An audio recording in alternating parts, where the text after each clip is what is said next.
A paz do Senhor, meus amados irmãos. Iremos louvar ao Senhor com a canção Filho Pródigo. Medite nesta canção.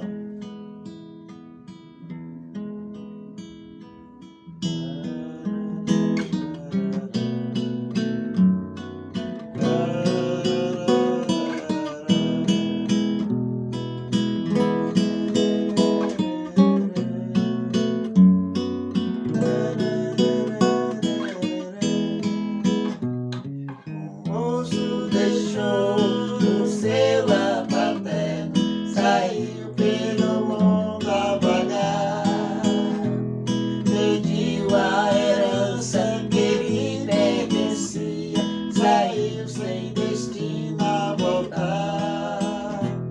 Foi para um país bem distante, lá no meio dos estranhos ficou.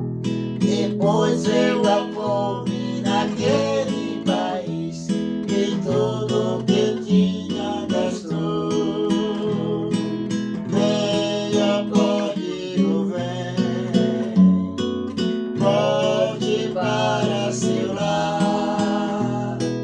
Venha, pródigo, vem, hoje Deus quer te salvar. A fome era grande, dinheiro não tinha, era triste a situação. Calçados e vestes tinham se acabado, a cama era um frio chão.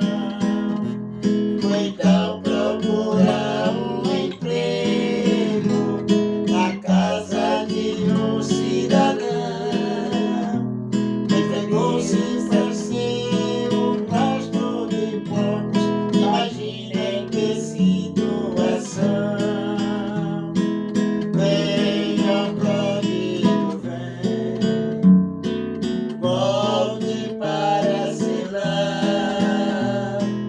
Venha, pródigo, vem, hoje